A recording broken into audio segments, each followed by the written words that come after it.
सचमुच आनंद, जितना मर्जी कह लो, मेरा अचार कभी भी दादी माँ जितना स्वादिष्ट नहीं बनता। वो सिर्फ सामग्री नहीं, धैर्य और प्यार भी इसमें डालती हैं। तभी तो उनके अचार में अलग सी बात होती है। तुम भी उनके हाथ का बना अचार खाओगे ना तो बाकी अचार भूल जाओगे। तुम्हारी चटपटी स्वाद भरी बातें सुनकर मन कर रहा है कि अब तो जल्दी से ही पहुंच जाएं। वैसे और कितना टाइम लगेगा अभी आनंद हमें गाँव पहुँचने के लिए? ज्यादा नहीं, ये मैप 20 मिनट और दिखा रहा है और 20 मिनट में पहुंच ही जाएंगे।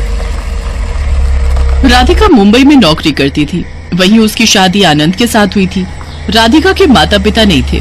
गांव में उसके चाचा चाची और दादी रहते थे। शादी के बाद वो पहली बार अपनी दादी माँ से मिलने उनके गांव जा रही थी। राधिका की दादी सुमित्रा बहुत ही स्वादिष्ट अचार बनाती थी, इसीलिए राधिका का तो बस मन था कि वो जल्दी से ही पहुंच जाए और अपनी दादी माँ के हाथों का बना स्वादिष्ट अचार आनंद को भी खिलाए। कुछ देर बाद आनंद और राधिका गांव पहुंच जाते हैं।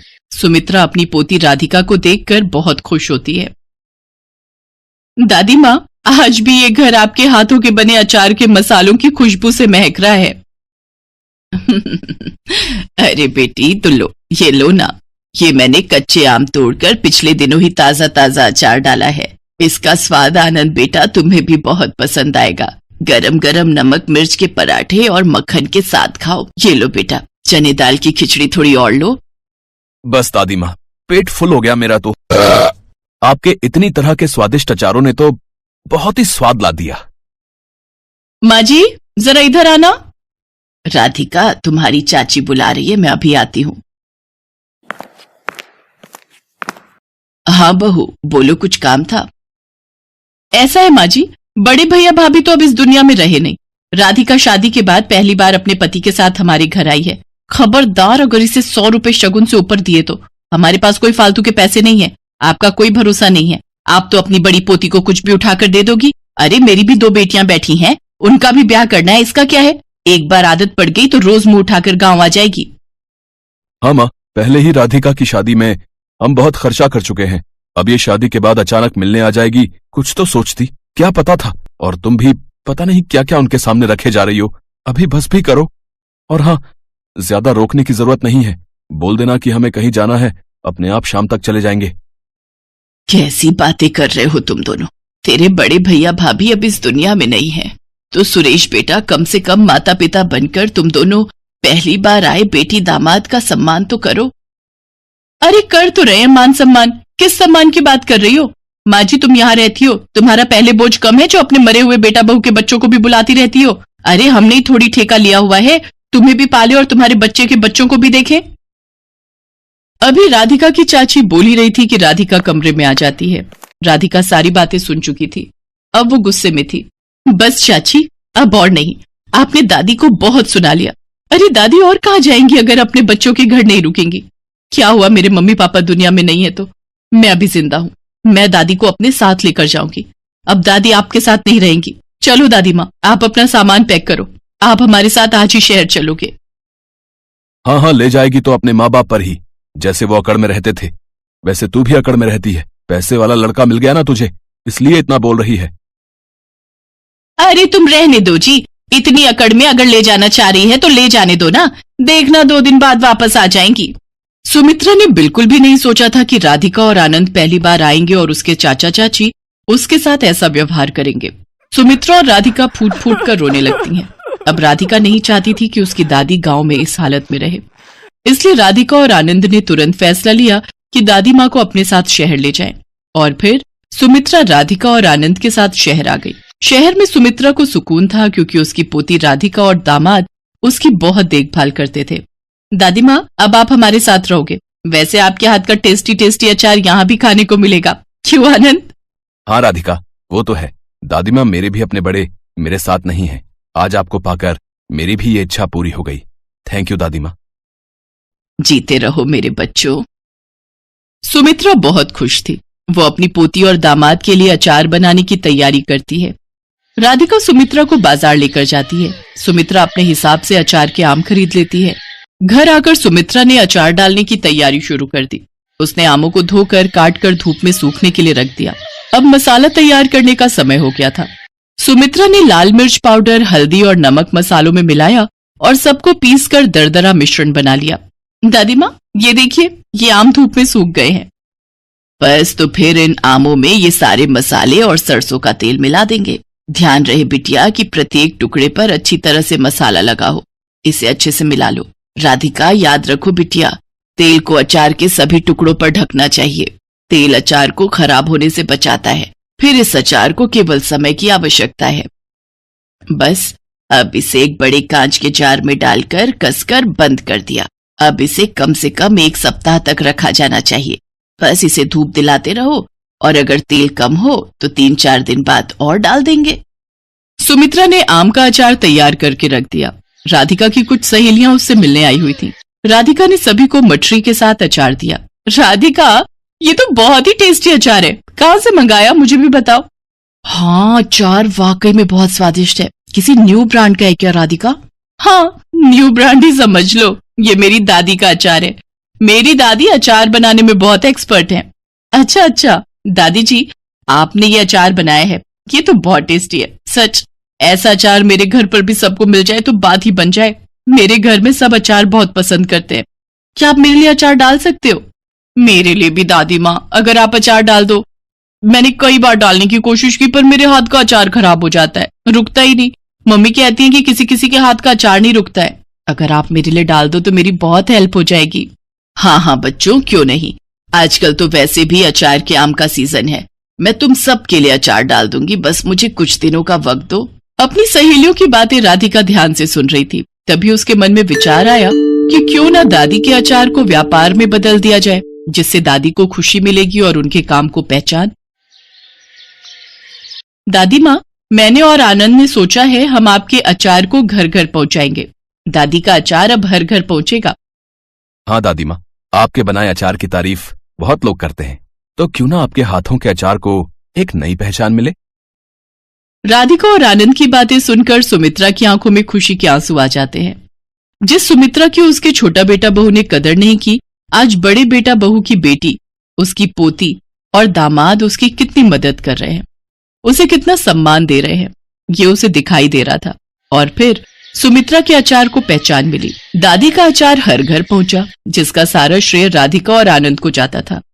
राधिका और आनंद जैसे बच्चे अगर किसी घर में हो तो उस घर में बड़े बुजुर्गों की बहुत इज्जत होती है और बड़े बुजुर्गों का तजुर्बा उन बच्चों के हमेशा काम आता है। हमारे बड़े बुजुर्ग तो अपने बच्चों में ही अपनी खुशी ढूंढते हैं, पर कुछ बच्चे बड़ों को अहमियत नहीं देते और उनके सिर से बड़ों का आशीर्वाद अपने आप ही हट जाता है। सुमित्रा के छोटे बेटा बहू को जब ये बात पता चली तो उन्हें अपने ऊपर बहुत पछतावा हुआ। सुमित्रा ने उन्हें माफ तो कर दिया, लेकिन वापस उनके पास नहीं गई। वो अब राधिका और आनंद के साथ ही रहती थी और उसकी असली खुशी उन्हीं के साथ थी।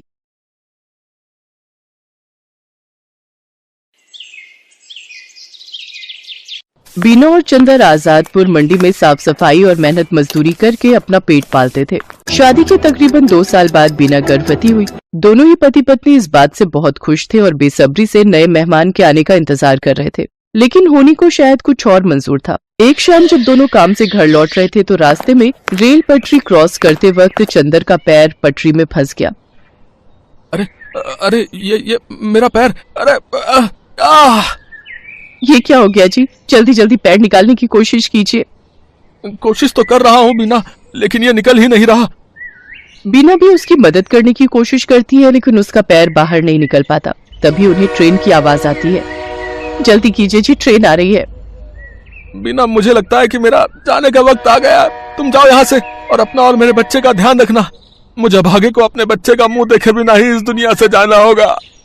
नहीं, ऐसा मत कहिए जी, मैं आपके बिना कैसे रह पाऊंगी। मैं भी आपके साथ इसी पटरी पर अपनी जान दे दूंगी।